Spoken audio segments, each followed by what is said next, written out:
과학자요 의학의 선구자인 레오나르도 다빈치는 사생아로 태어나 친구들에게 왕따를 당하면서 외롭게 자랐습니다. 그는 어머니에게 버림을 받았고 아버지 집에 살면서 할머니 손에서 자랐습니다. 그런데 그는 다른 사람과 생각하는 것이 달라도 너무나 달랐습니다.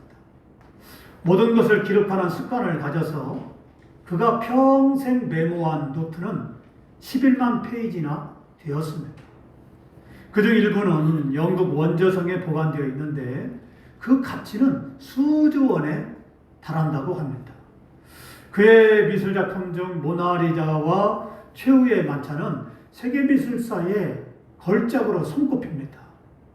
첩이 낳은 자식이라 정식 교육을 받지 못했지만 거꾸로 글씨를 쓰는 버릇이 있을 정도로 호기심이 굉장히 많았습니다. 자연에서 얻은 아이디어들이 그를 위대하게 만들기도 했습니다.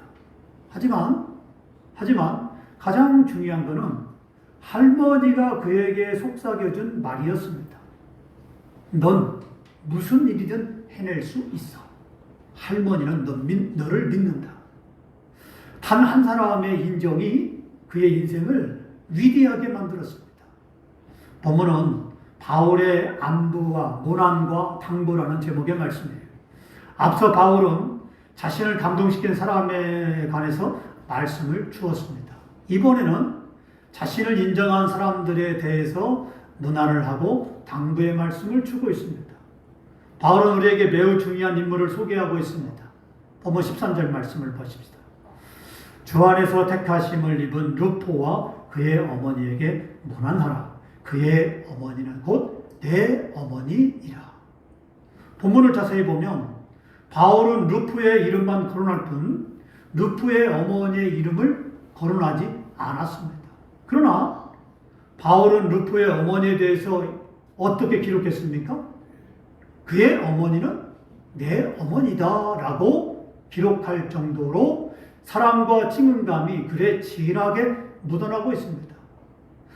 루프라는 이름은 당시 초대교회에 널리 알려져 있던 이름이었습니다. 루프의 아버지는 구레네 사람 시몬이었죠. 예수님께서 골고다 언덕을 십자가를 짊어지고 올라가셨을 때 지쳐 쓰러졌습니다. 그때 예수님의 십자가를 대신 짊어지고 간 사람이 있었는데 그가 누구냐면 바로 루프의 아버지 시몬이었습니다. 이 시몬에게 두 아들이 있었는데 알렉산더와 루프였습니다. 마가복음 19장 21절은 구레네 사람 시몬이 예수님을 대신해 억지로 십자가를 지고 가는 장면을 소개하면서 그 두 아들도 같이 소개하고 있습니다. 마침 알렉산더와 루프의 아버지인 구레네 사람 시몬이 시골로부터 와서 지나가는데 그들이 그를 억지로 같이 가게 하여 예수의 십자가를 지우고 그랬습니다. 자, 구레네 사람 시몬은 예수님을 대신해서 십자가를 억지로 지고 골고다 언덕을 올라갔습니다. 하지만 이후로 성경은 더 이상 시몬의 이름을 거론하지 않습니다. 그러나 시몬은 십자가 사건 이후 예수님에 대한 믿음을 가지게 되었고 위대한 믿음의 가정으로 성장했습니다. 단 한 번 십자가를 졌는데 그것도 예수님과 잠깐 만났는데 바로 시몬의 가정은 위대한 믿음의 가정으로 성장했다는 사실이에요. 이런 시몬의 아내는 바울이 어머니로 여길 만큼 이방인 사도였던 바울을 자식처럼 아끼고 따뜻한 마음으로 섬겼던 여인이었습니다. 본문을 보면 택하심을 입은 루포라고 말씀합니다. 여기서 택하심을 입은이라는 뜻은 탁월한, 우수한이라는 의미로 시몬의 아들의 루포는 주님을 따르는데 아주 탁월한 사람이었어요. 아마도 그는 로마 교회 지도자로 활약하고 있었던 것으로 보입니다. 시몬은 비록 억지로 십자가를 졌고 예수님과의 만남도 짧았지만 그 속에서 아들들에게 신앙의 아름다운 유산을 물려주었습니다. 그리고 그의 아들 루프는 그 유산을 소중히 여김으로 주님의 탁월한 제자가 되었습니다.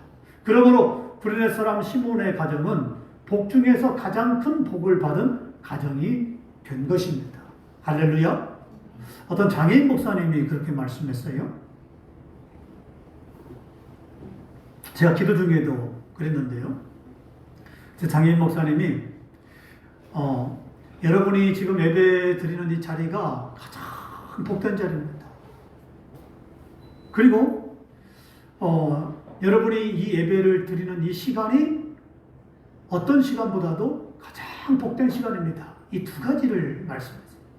우리가 드리는 예배의 자리, 그 다음에 예배 드리는 이 시간, 어떤 시간보다도 복된 자리다. 그러니까 왜 복된 자리냐라고 설명을 해주는데, 그것은 하나님이 우리와 함께하기 때문이다. 하나님이 함께하는 예배, 하나님이 함께하는 예배 시간, 하나님이 함께하는 사람, 참으로 복된 시간을 가지고 있고, 그 사람은 복된 사람입니다. 바로 그 복된 사람 중에 한 사람이 누구냐면 시몬이었고, 그리고 시몬의 아들 중에서도 바로 루포가 그런 사람이었어요. 아버지의 신앙을 그냥 지나친 것이 아니라 아버지가 물려준 그 신앙을 더욱더 발전해서 초대교회 로마의 위대한 지도자로 쓰임받았다는 사실입니다. 많은 사람이 있죠. 초대교회도 많은 사람이 예수님을 섬겼습니다.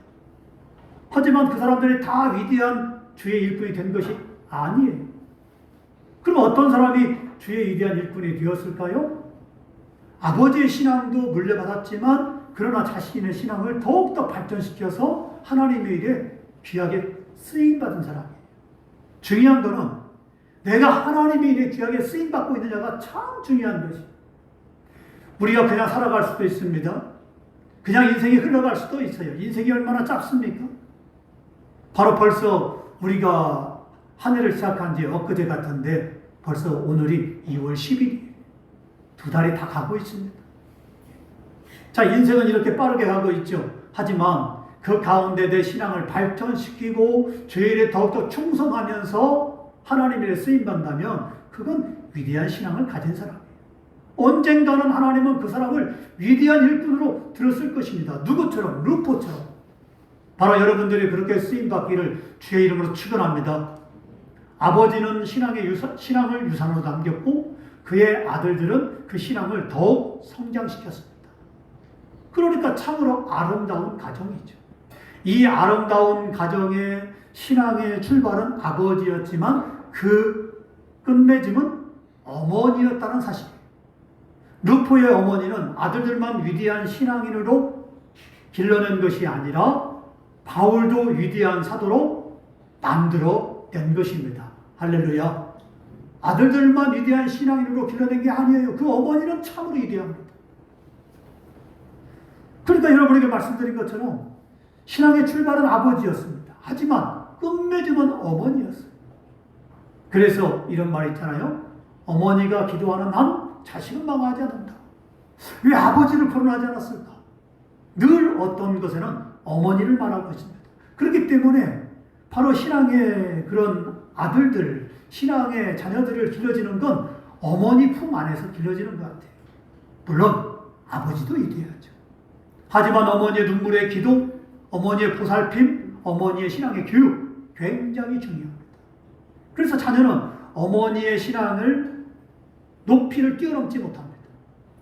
어머니의 신앙이 위대하게 되면 자식도 위대하죠. 그러니까 이 루포의 어머니는 사도 바울을 위대한 사도 바울로 만들어낸 사람이에요. 바울을 위대한 사도로 만들어낸 사람이었는데 바로 그의 아들들도 그에 따라서 위대한 일꾼이 된 것이죠. 그래서 어머니의 신앙이 중요한 것이고 어머니의 신앙 교육이 그래서 중요한 것인데 자녀들은 어머니의 신앙 교육을 받은 것을 감사해야 됩니다. 오래전 호주에서 이 몸무게가 900kg의 미숙아로 쌍둥이가 태어났습니다. 1kg도 되지 않는 바로 그런 쌍둥이였죠.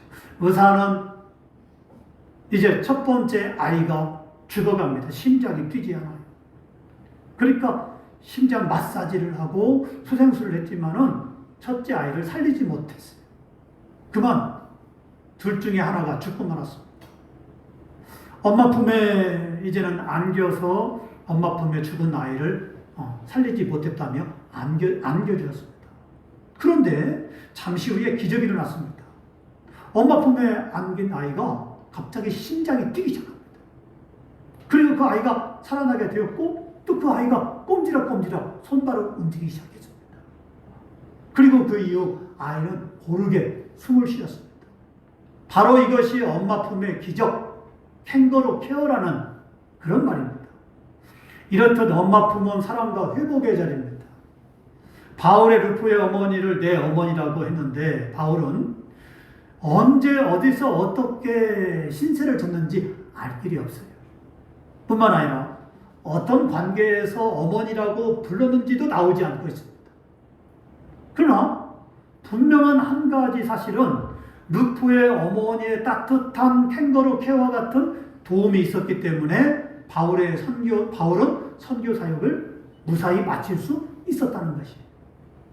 중요한 건 바울이 위대한 사도로 되었다는 것은 바로 어머니처럼 그렇게 돌봤던 바로 루프의 어머니가 있었기 때문이죠. 바울은 노사도입니다. 바울은 나이가 많죠. 또 다소에 가면 바울의 집도 있고 부모님도 계시고 형제도 있습니다. 근데 바울을 정말 보살피고 어머니처럼 그렇게 위로해주고 바울이 힘들고 어려울 때 아니겠습니까? 바울도 사람인데 때로는 지치고 힘들고 포기하고 싶고 그만두고 싶었을 것입니다. 하지만 그때마다 루프의 어머니가 등을 토닥여주면서 그러면서 바울을 위로해주고 다시 힘을 주고 안아주고 그리고 바울의 눈물을 닦아주고 바로 그러면서 바울은 그 루프의 어머니의 품에 안겨서 인간적으로 때로는 엉엉 울기도 했을 것이고 위로도 받았을 것이고 그렇기 때문에 이 어머니가 따뜻하게 안아주는 그 품 안에서 힘을 얻었을 것입니다. 그리고 여러 가지 모양으로 바울을 도와줬던 것입니다. 그렇기 때문에 바울은 그의 캥거루 같은 그의 품 안에서 루프의 어머니의 그 따뜻한 보살핌 그리고 그 정말 어머니 같은 그 사랑으로 바울이 힘을 얻고 나가서 목숨을 걸고 복음을 증거했던 건데 그 힘은 어디서 나왔느냐? 바로 루프의 어머니의 그 보살핌에서 나왔다는 것이에요. 바로 그렇기 때문에 바울이 마지막 로마에 가서 순교하기까지 그 힘은 어디서 나왔느냐? 바로 루프의 어머니의 사랑이었다라는 것입니다. 얼마나 루프의 어머니의 사랑이 그렇게 컸으면 바울이 루프의 어머니는 내 어머니다라고 말하고 있지 않습니까? 우리는 누군가의 도움이 있었기 때문에 여기까지 살아왔고 특별히 누군가의 도움이 있었기 때문에 여기까지 신앙생활을 잘 해올 수 있었습니다. 신앙생활은 혼자 할 수 없어요. 천국도 혼자 갈 수 없습니다. 누군가의 보살핌, 누군가의 이끌어줌, 누군가의 바로 이제는 도움 이런 것이 있기 때문에 우리가 신앙생활을 잘 할 수 있고 천국으로 갈 수 있다는 거예요. 내가 넘어질 때, 자빠질 때, 시험에 들 때 누군가는 눈물로 기도하고 또 위로해주고 힘을 주고 다시 이렇게 세워주고 하는 사람이 있기 때문에 내가 신앙에서 다시 일어서게 되고 다시 천국을 바라볼 수 있는 힘이 생긴다 이 말입니다. 나만 가지고 내 열심만 가지고 내 노력만 가지고 신앙이 될 수 없어요. 아무리 믿음이 좋은 사람도요. 바닥을 칠 때가 있고요. 신앙이 거꾸러질 때가 있고요. 신앙이 바로 그렇게 시험에 들 때가 있어요. 바로 그럴 때 누군가 나에게 등을 토닥여주면서 아니면 누군가 내 손을 잡고 그래서 이제는 기도하고 인도하고 이렇게 힘을 준다면 다시 힘을 얻고 더군다나 믿음의 어머니가 이제는 자식에 대해 잘 알지 않습니까? 자식이 지금 시험에 있는지 어려움이 있는지 잘 알잖아요. 그때 믿음의 어머니가 자식의 그 모습만 봐도 그 얼굴만 봐도 그 사람의 신앙 상태를 알죠. 목사님도 마찬가지입니다. 여러분의 얼굴만 봐도 눈빛만 봐도 그 사람의 신앙의 정도를 알 수 있어요. 왜냐하면 여러분을 위해서 끊임없이 기도하고 있기 때문에 그러죠. 여러분의 영혼을 놓고 끊임없이 씨름하기 때문에 그래요. 그래서 여러분의 영혼을, 여러분의 것을 한 사람도 놓치지 않고 끝까지 천국길로 가기를 원하는 게 바로 목회자의 사랑입니다. 목사님이 여러분의 얼굴을 볼 때, 아, 시험에 들었구나, 아, 믿음이 떨어졌구나, 아니면 성령이 충만하구나, 참 믿음이 좋구나 라는 걸 알 수가 있습니다. 그때 여러분에게 무엇을 말합니까? 말하기 전에 여러분을 위해서 기도하죠. 그래서 잘 가고 있는지, 천국길로 가고 있는지 아닌지 여러분을 알고, 여러분의 눈빛만 보고 얼굴만 봐도 알기 때문에 여러분을 위해서 또 기도하고, 하나님 앞에 때로는 애통해하면서, 때로는 부르짖으면서 하나님 힘을 달라고, 믿음을 이렇게 세워달라고 간절히 기도하는 것입니다. 그러면 어느 순간에 여러분이 믿음으로 일어서게 되고, 다시 신앙이 회복되고, 다시 믿음의 일꾼이 되는 것입니다. 바로 그런 믿음으로 우리가 서로 주고받으면서 바로 이제는 신앙생활을 하는 것이고, 여러분도 그렇지 않습니까? 목사님이 수심에 가득 차고, 여러분 목사님이 안색이 안 좋고 근심이 가득 차 있고 하는 얼굴을 알잖아요. 목사님이 늘 기뻐하면서 웃으면서 대하는 모습과 아니면 이제는 웃음이 사라지고 있는 모습을 여러분이 발견할 것입니다. 그때 여러분이 어떻게 합니까? 기도하죠. 하나님, 우리 목사님 웃게 해달라고, 우리 목사님 다시 웃음을 찾게 해달라고, 우리 목사님 힘있게 이제는 그렇게 목회해달라고 여러분이 간절히 기도하잖아요. 그때 제가 그 기도에 따라서 하나님이 역사하고 저에게 힘을 주고 다시 일어서게 하는데, 우리는 이렇게 서로 주고받으면서 신앙생활을 합니다. 저도 여러분의 기도 때문에 천국에 갈 수 있는 것이고, 여러분도 저의 기도 때문에 천국 길로 갈 수 있는 것입니다. 그렇기 때문에 우리는 서로 돌봐줘야 되고, 서로 도움을 줘야 되고, 서로 힘을 줘야 돼요. 그래서 이제는 저는 여러분을 통해서, 여러분은 저를 통해서 모두가 그렇게 은혜를 가져야 되고 또 은혜를 나눠야 됩니다. 이때 우리가 이제는 끊임없이 이런 믿음으로 승리할 수 있는 것이죠. 바로 신앙생활은 그러기 때문에 혼자 할 수 없어요. 누군가의 끊임없이 기도해주고 끊임없이 이끌어주고 사랑으로 보살펴주기 때문에 오늘의 내가 있는 것입니다.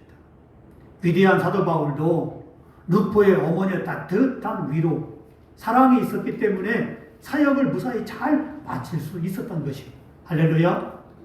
이어서 본문 14절과 15절 말씀 보십시다. 아순그리도와 블레곤과 허메와 바르도바와 허마와 및 그들과 함께 있는 형제들에게 문안하라. 빌르로고와 율리아와 또 네레우와 그의 자매와 올lum바와 그들과 함께 있는 모든 성도들에게 문안하라 그랬습니다. 본문 14절에는 5명의 이름이 나오고 본문 15절에는 4명의 이름이 나옵니다.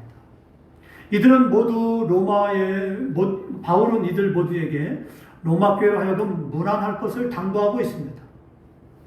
그러면 왜 이들에게 로마 교회로 하여금 문안을 당부했을까요?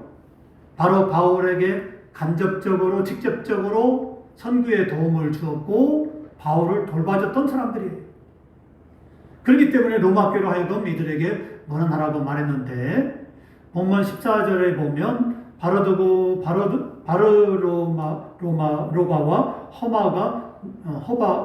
허바는 로마 황제 가이사의 가족들 중에서 매우 흔한 이름이었다는 사실 외에는 그들에 대해서 개인적으로 알려진 바가 없습니다. 또 본문 15절에서 빌르로고와 율리아는 부부였을 것으로 추정합니다. 빌르로고는 당시 흔한 노예 이름이었고 율리아는 왕족에서 흔한 이름인 것으로 보아서 아마도 왕족의 여종이었던 것으로 여겨집니다. 네레우와 그 자매는 아마도 빌르로고와 율리아 부부의 자녀였을 것으로 추측합니다. 올lum바는 아테네 시들의 거처로 인식되었던 올림푸스 어원과 같은 이름입니다. 바울이 이들의 이름을 성경에 기록하면서 문안하라고 한 것은 이들이 바울을 도와서 교회를 세우고 선교하는데 많은 도움을 줬기 때문에 그래요. 바로 오늘 우리도 이렇게 주의 종을 도와서 교회를 세우는데 귀하게 쓰임 받음으로 하늘의 성경책에 기록되고 주님으로부터 인정받고 축복받는 축복된 사람이 되어야 하겠습니다. 할렐루야. 어떤 방식으로든 주의 종을 도우면 하나님은 바로 하나님의 축복을 아끼지 않습니다. 그래서 선지자의 이름으로 선지자에게 물 한 컵만 줘도 선지자의 이름으로 그 사람을 도와주면 선지자의 상을 주겠다라고 예수님이 약속했어요. 그러므로 목사님을 도와서 목회를 잘하게 한다면 그 사람은 목회자의 버금가는 하늘의 상급으로 하나님이 축복할 것이고 이 땅에도 기름진 복으로 축복할 것이고 그의 가정을 그의 자녀들을 축복해 주실 것입니다. 그러므로 사도 바울을 도왔던 사람들을 사도 바울이 이렇게 거론하고 그들을 축복할 것이다 라고 말씀했던 것처럼 오늘날에도 주의 종을 도와서 주의 목회를 돕는 사람들은 하나님께서 그의 버금가는 축복을 아끼지 않을 것이다 이 말입니다. 그 다음 바울은 로마교회 성도들을 향해서 이렇게 당부했습니다. 본문 17절 말씀 보십시다.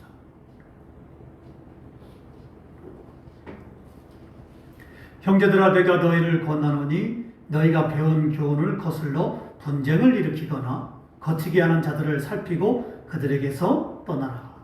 지금 바울이 누구를 살피고 누구로부터 떠나라고 말씀하고 있습니까? 이단들입니다.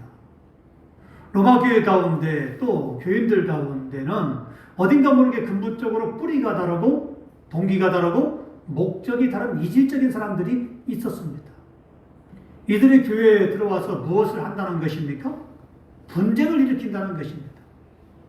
목회자로부터 배운 성경 말씀을 거스리거나 거치게 한다는 것이에요. 오늘날에도 그렇지 않습니까? 교회가 갈라지게 만들고 교회가 분쟁하게 만들고 목사와 성들이 다투게 만드는 것은 반드시 그 가운데 신천지 이단들이 끼어 있어요. 그 신천지 이단들이 과격하게 분쟁하게 만들고 다투게 만들고 싸우게 만드는데 그 교회들마다 반드시 신천지가 싸움을 붙인다는 것이에요. 바로 이렇게 순진한 성도들을 교활한 말로 그렇게 아첨하는 말로 성도들을 미혹합니다. 그래서 그들의 신앙을 깨뜨리고 결국에는 교회를 깨뜨리고 교회가 나눠지게 만들고 또 때로는 목사님을 쫓아내는데 앞장을 서게 만듭니다. 바로 이 신천지들 그렇게 하는 것은 교회를 통째로 자기들이 접수하려고 통째로 자기들이 교회를 삼키려고 그런 목적이 있기 때문에 그래요. 바로 이단들은 이렇기 때문에 사도 바울은 뭐라고 했느냐? 그 이단들에 떠나라 라고 말하고 있습니다. 이단들은 접촉해서도 안 되고 같은 자리에 앉아서도 안 되고 같은 말을 섞어서도 안 됩니다.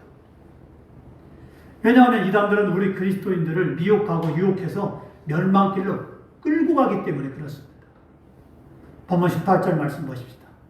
이 같은 자들은 우리 주 그리스도를 섬기지 아니하고 다만 자기들의 배만 섬기나니 교활한 말과 아첨하는 말로 순진한 자들의 마음을 미혹하느니라 그랬습니다. 만일 누구라도 어떤 이유로든 목회자와 성도들 사이를 갈라놓으려 한다면 그 사람은 이단이에요. 또 자기들 편으로 만들기 위해서 잘해주거나 도움을 주거나 선물을 주어서 환심을 사려고 한다면 그 누구를 막론하고 그 사람은 이단이에요. 어떤 그런 사람은 마귀의 종으로 목회자와 성도들 사이를 이간질하기 위해서 아주 교활한 말로 아첨하고 순진한 말로 성도들을 미혹할 것입니다. 이런 사람들은 참기름처럼 미끄러운 말을 잘하지만 교리가 다르고 성경 말씀을 거스릅니다. 결과적으로 교회 분쟁을 일으킨다는 것이에요. 이들은 교회 안에서 순수한 신앙을 가지고 있지 않습니다. 이 사람들의 특징은 자기 배만 위함입니다. 모든 목적이 자기 자신을 위하는 데 있어요.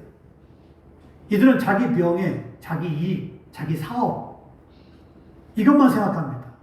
교회는 생각하지 않고 하나님의 영광도 생각하지 않고 성도들의 마음도 생각하지 않습니다. 철저히 자기 이기주의예요. 사도 바울은 로마교회 성도들로 하여금 교회 안에서 이런 사람을 잘 살피고 그들을 떠나라, 그들과 사귀지 말아라, 그런 사람과는 열을 맺지 말아라 라고 당부하고 있습니다. 데살로니가전서 5장 21절로 22절은 이렇게 말씀합니다. 범사에 헤아려 좋은 것을 취하고 악은 어떤 모양이라도 버려라 그랬습니다. 결국 바울의 말은 뭐냐? 믿음에 좋은 사람은 잘 사귀어야 되지만 그렇지 않은 사람은 사귀지 말아라 라고 말씀하고 있어요. 왜냐하면 믿음의 친구는 잘 사귀게 되면 우리 인생에 큰 도움이 되지만 믿음의 이제는 친구를 잘못 사귀게 되면 인생에서나 신앙에서나 큰 손해를 보고 결국 나 자신은 물론 내 자녀와 가정이 파괴될 수 있기 때문에 그래요.